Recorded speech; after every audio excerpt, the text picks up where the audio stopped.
Hello everyone and welcome to this video. And today's video, We are going to talk about the grading system for K to 12.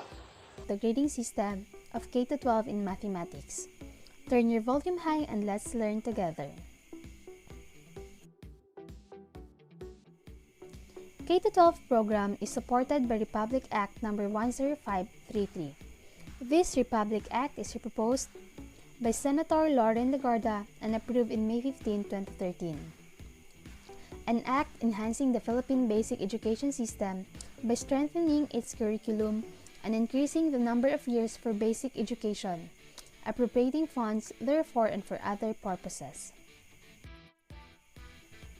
The Enhanced Basic Education Program encompasses at least 1 year of kindergarten education, 6 years of elementary education in that sequence. Secondary education includes 4 years of junior high school and 2 years of senior high school education. To ensure college readiness, it uses a standard-based and competency-based grading system. All grades will be based on the weighted score of the learner's summative assessment. To lessen the number of retained students, learners need to attain at least a grade of 60 in a specific learning area, which equivalents to 75 in the report card. Attached is an example of transmutation table. A transmutation table is an essential tool for assessing students' performance wherein a particular score in his or her output is assigned to a percentage score. The lowest mark students can have is 60 for quarterly and final grades. Grading points were based on written works, performance tests, and quarterly assessment in every quarter. For written work, it assessed learners' understanding of concepts and application of skills and prepare learners for quarterly assessment. This will be given at the end of the unit or the topic. For performance test, this gives students opportunities to demonstrate and integrate their knowledge, understanding, and skills, and gives students freedom to express their learning in appropriate and diverse ways. This will be given at the end of a lesson focusing on a skill, several times during the quarter. And for quarterly assessment, this synthesizes all the learning skills, concepts, and values learned in an entire quarter. This will be given once at the end of a quarter. The components of grading system for grades 1 to 10 are given specific percentage weights depending on the nature of the learning areas. For mathematics, written work is 40%, performance test is 40%, and quarterly assessment is 20%. On the other hand, senior high school students have different percentage weights that also varies in specific learning areas, depending on the track they have chosen. For core subjects, written work 25%, performance test 50%, and quarterly assessment 25%. For those who have chosen academic track, for all other subjects, written work 25%, performance test 45%, and quarterly assessment 30%. For their work immersion, research, business enterprise, simulation, exhibit, or performance, written work 35%, performance test 40%, quarterly assessment 25%. And for those students who have chosen technical, vocational, and livelihood, and sports or arts and design track, other subjects, work immersion, research, exhibit, and performance, written work would be 20%, performance test 60%, and quarterly assessment 20%. Are you wondering how is the learner's progress being recorded and computed? There are 5 steps in computing the grades. Step 1. Get the total score for each component. In this step, students' raw scores will be added as well as the highest possible scores in all the learning components. Step 2. The student's total row score will be divided with the total of the highest possible score. The result will be multiplied by 100%.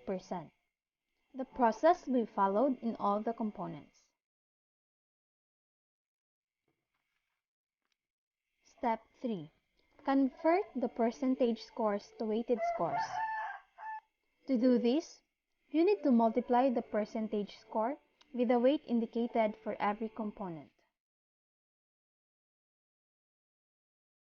Step 4.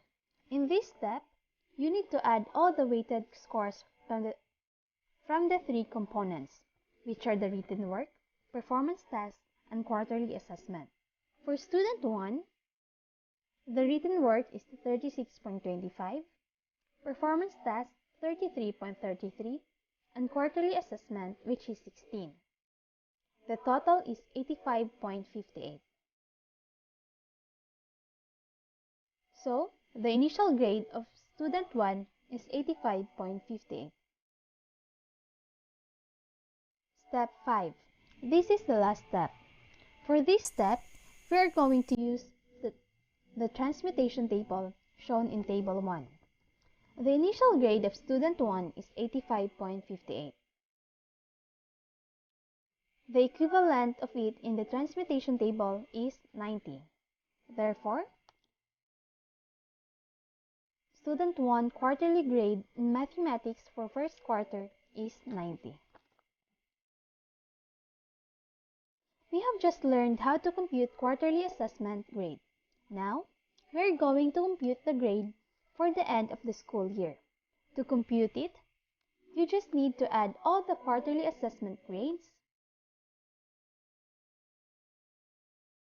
and divide the sum by the total number of learning areas. Remember that each learning area has equal weight. Specifically, the total number of learning areas is 4. After computing the general average grade, it will be given an equivalent through descriptor. For grades 90 to 100, the description would be outstanding and a passed remark. For 85 to 89, very satisfactory and a passed remark. For 80 to 84, satisfactory and a passed remark. For 75 to 79, fairly satisfactory and a passed remark. And for those who have below 75, that did not meet expectation and will be given a failed remark. Some have experienced having a grade of 75, and they are confused if they have passed or they will be retained. Here's the answer for that. Having a final grade of 75 or higher in all learning areas allows the student to be promoted to the next grade level. Learner promotion and retention for grades 1 to 3 learners. The students must have final grade of at least 75 in all learning areas, so that the student would be promoted to the next grade level. For the student who did not meet expectation in not more than 2 learning areas, the student must pass remedial classes for learning areas with failing mark to be promoted to the next grade level. If not, the learner is retained. For the students who did not meet expectation in not more than 3 learning areas, the student would be retained in the same level. Learner promotion and retention for grades 4 to 10 learners. For students who have a final grade of at least 75 in all learning areas, the student would be promoted to the next grade level. For the student who did not meet expectations in not more than 2 learning areas, the student must pass remedial classes for learning areas with failing mark to be promoted to the next grade level. If not, the learner is retained. For students who did not meet expectation in not more than 3 learning areas, the student would be retained in the same level.